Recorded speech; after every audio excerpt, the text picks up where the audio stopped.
श्री सद्गुरु महाराज की जय। श्री सद्गुरु महाराज की जय। श्री सद्गुरु महाराज की जय। महर्षि में ही सत्संग सुधा सागर से गुरु महाराज का प्रवचन। ब्रह्मलोक में भी दुख है। प्यारे धर्मानुरागी भाइयों, हम लोग संत मत का सत्संग करते हैं। यह सत्संग हम लोगों को ईश्वर की भक्ति सिखलाता है। ईश्वर की भक्ति से सब दुख दूर हो जाएंगे, इसी आशा को लेकर हम लोग सत्संग करते हैं। साथ ही अगर सत्संग के ख्याल के मुताबिक रहेंगे तो शांति पूर्वक रहेंगे। शांति पूर्वक रहने का नमूना ठीक प्रत्यक्ष उन लोगों को होता है जो मन बनाकर सत्संग के अनुकूल रहते हैं। इसी जन्म में मोक्ष प्राप्त कर लें, और अगर मोक्ष प्राप्त नहीं कर सके तो फिर दूसरे जन्म में काम को खत्म करें। इसीलिए सत्संग है। इहलोक परलोक दोनों को सुधारने के लिए हम सत्संग करते हैं तथा लोगों को भी करने के लिए कहते हैं। इसी ईश्वर भक्ति के संबंध में थोड़ा सा कहूँगा, जैसी मेरी शिक्षा है, जैसा मैं जानता हूँ। पहली बात यह है कि ईश्वर स्वरूप को जाने कि वह कैसा है। प्रातव्य वस्तु की जानकारी होनी चाहिए। जो आप इंद्रियों से जान सके वह परमात्मा नहीं।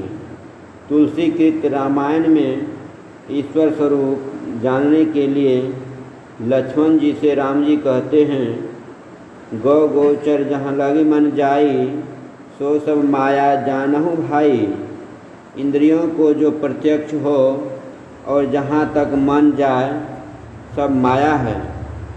ईश्वर स्वरूप इससे बहुत आगे है। इंद्रिय गम्य जो कुछ भी है वह मायिक पदार्थ है। ईश्वर आत्मगम्य है, जिसे केवल आत्मा से ही पहचान सकते हैं, वह ईश्वर है। जो इंद्रियों से जानते हैं वह ईश्वर नहीं। राम उपदेश करते हैं, यही तन कर फल विषय न भाई, स्वर्गम स्वल्प अंत दुखदाई। नर तन का यह फल नहीं है कि विषयानुरागी बनो। स्वर्ग का विषय भी ओछा है और अंत में दुख देता है। विषय उसे कहते हैं जिसे इंद्रियों से जानते हैं। इसके 5 प्रकार हैं: रूप, रस, गंध, स्पर्श और शब्द।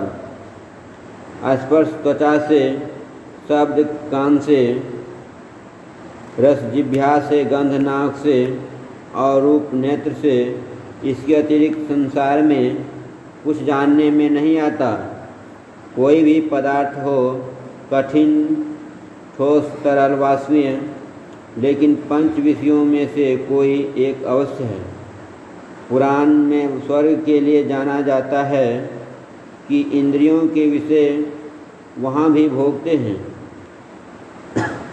चाहे कितने ऊंचे दर्जे का स्वर्ग क्यों न हो। राजा श्वेत ब्रह्मलोक गए। उन्होंने दान नहीं किया था, फलस्वरूप उनको ब्रह्मलोक में भी भूख प्यास सताने लगी। तब उन्होंने ब्रह्मा जी को कहा। ब्रह्मा जी ने कहा, यहाँ खाने का सामान नहीं है। यहाँ खाने का सामान है ही नहीं। आपने कभी दान नहीं किया, उसका ही फल है कि यहाँ आपको भूख प्यास सता रही है। इसीलिए आप अमुक सरोवर में जाएं, वहाँ आपका मृत शरीर सुरक्षित है, उसी का भोजन करें। राजा श्वेत ने पूछा, महाराज यह भोग मुझे कब तक भोगना पड़ेगा? ब्रह्मा जी ने कहा, जब आपको अगस्त मुनि के दर्शन होंगे और उनका आशीर्वाद आपको मिलेगा तो आप इस कष्ट से मुक्त हो जाएंगे। राजा श्वेत लाचारी प्रतिदिन उक्त सरोवर जाते और अपने मृत शरीर का मांस खाकर भूख बुझाते। संयोगवश वहाँ अगस्त मुनि पहुँचे। उन्होंने देखा कि दिव्य शरीर है, लेकिन मृत शरीर का मांस खा रहे हैं। तो उनसे पूछा, आप कौन हैं? राजा श्वेत ने अपना परिचय दिया और आशीर्वाद मांगा। तब वे उस भोग से मुक्त हुए। ब्रह्मलोक जाकर भी भूख प्यास सताती है, इसीलिए कहा स्वर्गं स्वल्प अंत दुखदायी। वहाँ भी जब तक पुण्य है तभी तक रहो, फिर मृत्यु लोक आओ।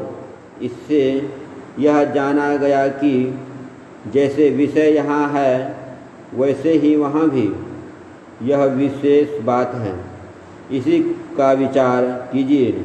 नित्यानित्य विचारिए। वहाँ पर क्या सुख इंद्रिय गम्य पदार्थ का ग्रहण करना। जो इंद्रियों के ज्ञान से ऊपर है वह है ईश्वर ज्ञान। चाहे भीतर की या बाहर की इंद्रियों से जो आप जानते हैं सो माया है। इंद्रियों का संग छोड़कर जो आप जाने वही परमात्मा ईश्वर है। उसकी भक्ति करें, उसका भक्त बने, उसको प्राप्त करें, फिर सुख की कमी क्या। यहाँ का सुख थोड़ा तथा अंग अंग में दुख है। रूप रस गंध स्पर्श और शब्द का सुख प्राप्त करने के लिए कमाई और परिश्रम कीजिए। कितना करना पड़ता है, कितना दुख है, फिर भी एक ही दिन की कमाई से काम नहीं चलता, संतोष नहीं होता। परमात्मा को जिन लोगों ने प्राप्त किया उन्होंने कहा यही सुख है। जब तक प्राप्त नहीं हो परिश्रम करें, भक्ति करें, करने का अभ्यास में आनंद मिलता है। भजन में होत आनंद आनंद। बरसत विशद अमी के बादर भीजत हैं कोई संग। अगर बास जहाँ तात की नदियाँ मानो धारा गंग। करी स्नान मगन होई बैठी चढ़त शब्द के रंग। रोम रोम जाके अमृत भीना पारस परसत अंग। शब्द गयो जीव संशय नाही साहिब भयो तेरे संग। सोई सार रच्यो मेरे साहिब जहाँ नहीं माया अहम। कहे कबीर सुनो भाई साधो जपो सोहम सोहम। अगर चंदन शब्द का रंग चढ़े तो क्या होगा? साहिब भयो तेरे संग। संग में को है ही है। जब से हम नहीं जानते तब से ही, किंतु शब्द को पकड़ लेने से प्रत्यक्ष हो जाएगा। बिना शब्द गए प्रत्यक्षता हो जाएगी, नहीं होगी। ध्यान बिंदु उपनिषद में है बीजाक्षरम परम बिंदुम नादम तस्योपरि स्थितम सशब्दम चाक्षरे छीने निःशब्दम परमं पदम। अक्षर का बीज बिंदु है। पेंसिल या कलम रखो, पहले बिंदु ही बनता है। लकीर बनाते हैं, वह बिंदुमय है। आप लोगों ने जो ध्यान बिंदु उपनिषद के पाठ में सुना वही परम बिंदु है। यहाँ आप लोगों ने सुना बिंदु ध्यान विधि नाद ध्यान विधि सरल सरल जग में प्रचारी। बिंदु इतना छोटा होता है कि उसका विभाग नहीं हो सकता, बहुत छोटा होता है। इसीलिए इसे बिंदु नहीं कहकर परम बिंदु कहा।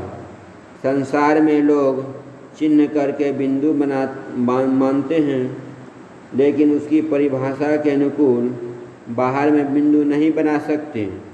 इस परम बिंदु को प्राप्त करने से शब्द मिलता है।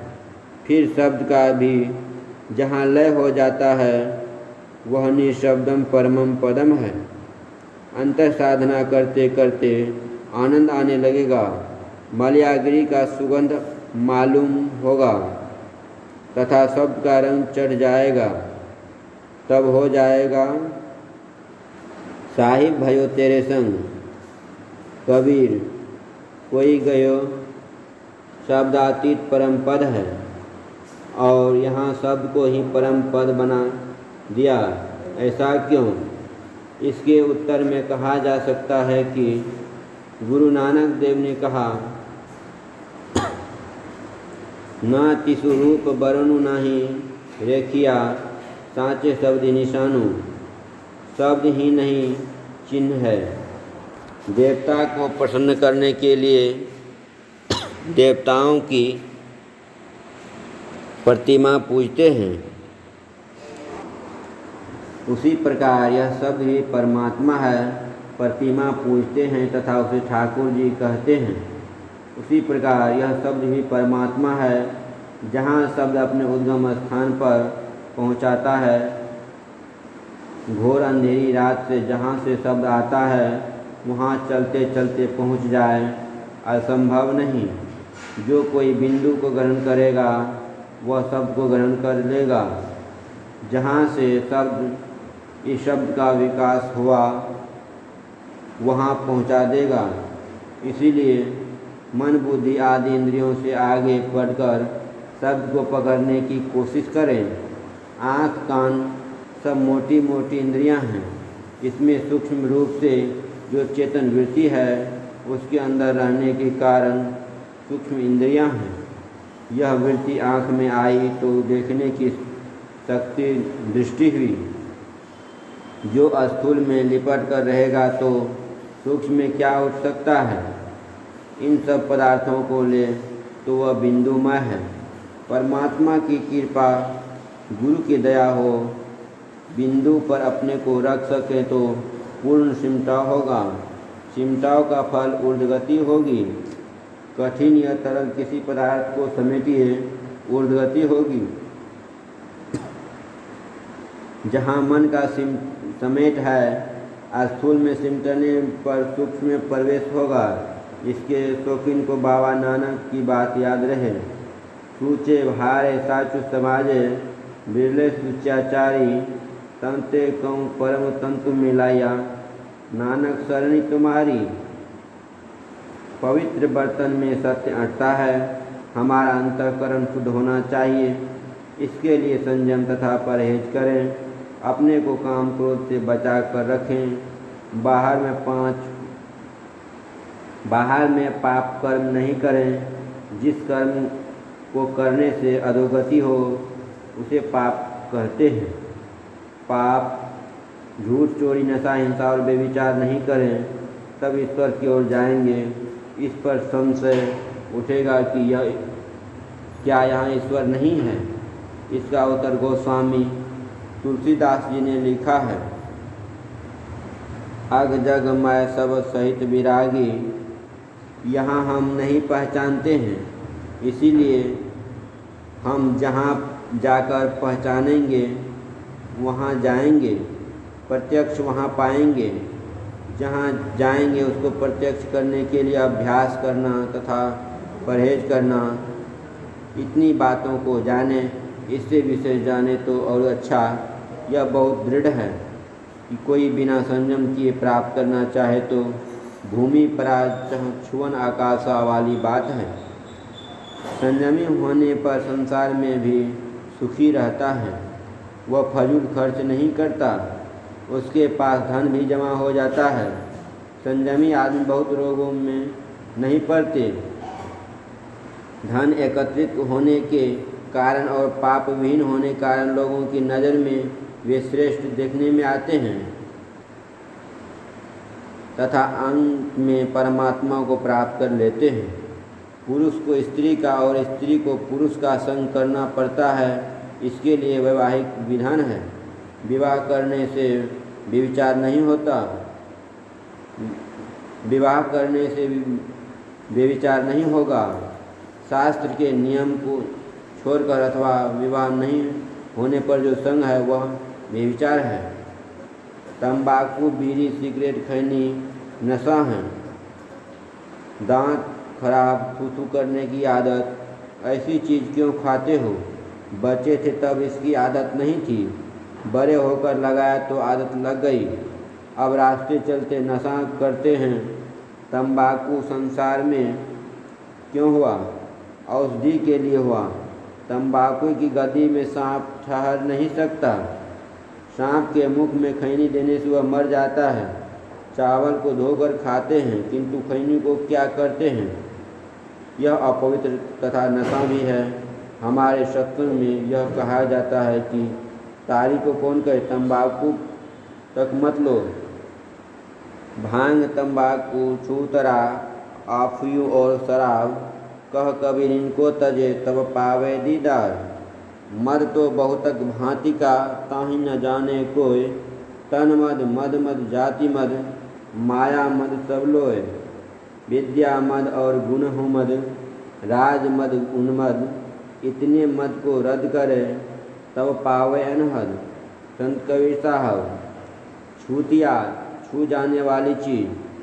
लोग कहते हैं बिना हिंसा किए कैसे रह सकते हैं? एक हिंसा वार्य तथा दूसरा अनिवार्य होता है। वार्य से बच सकते हैं किंतु अनिवार्य से नहीं बच सकते। तो शरीर खुजलाने पर भी शरीर के कीड़े मरते हैं। जल पीने, हवा लेने में भी हिंसा है। इसको रोकने की कोई विधि नहीं है। यह अनिवार्य हिंसा है। खेती करने, घर बुहारने, आग जलाने आदि में भी हिंसा है किंतु अनिवार्य है। इसका प्रायश्चित अतिथि सत्कार और परोपकार से करो। राजा के लिए युद्ध अनिवार्य है। गृहस्थ के लिए घर बनाना, खेती करना अनिवार्य हिंसा है। जानबूझकर स्वार्थ के लिए जो हिंसा होती है वह अनिवार्य हिंसा होती है। इसे त्यागना चाहिए। मांस मछली भी छोड़ो, खाओ मत। मनुस्मृति में 8 आदमी को पाप लिखा है। भूपेंद्रनाथ सन्याल ने कहा, अष्टकुलाचल सप्त समुद्रा, ब्रह्म पुरंदर दिनकर रुद्रा। न त्वं न हम नायं लोकस्तपि, किमर्थ क्रियते शोकः। हमारे देह में जो परमाणु है, जलचर, नभचर आदि में भी जो परमाणु है, एक नहीं। हम लोगों के शरीर में मानसिक परमाणु है तथा उनमें पाश्विक परमाणु है। मनुष्य शरीर में पशु शरीर का परमाणु रखना उचित नहीं। मानसिक हिंसा भी छोड़ो, ईश्वर पर विश्वास करो, उसकी प्राप्ति अपने अंदर में होगी। तब बाहर भीतर एको जानूँ यूँ गुरु ज्ञान बताई, ऐसा ध्यानाभ्यास से होगा। सबकी दृष्टि परे अविनाशी, बिरला संत पिछाने। कहे कबीर यह भ्रम की बारी, जो खोले सो जाने।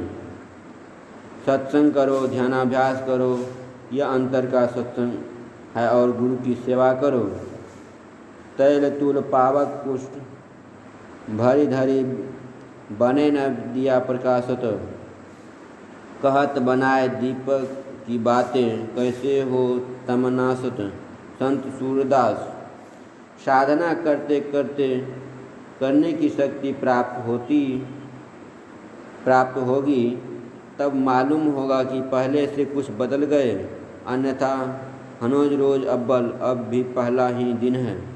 बाबा साहब से एक सत्संगी ने कहा था, जिसका नाम रंगलाल था, पानी बहुत दूर में है, मानो 1000 हाथ नीचे हैं।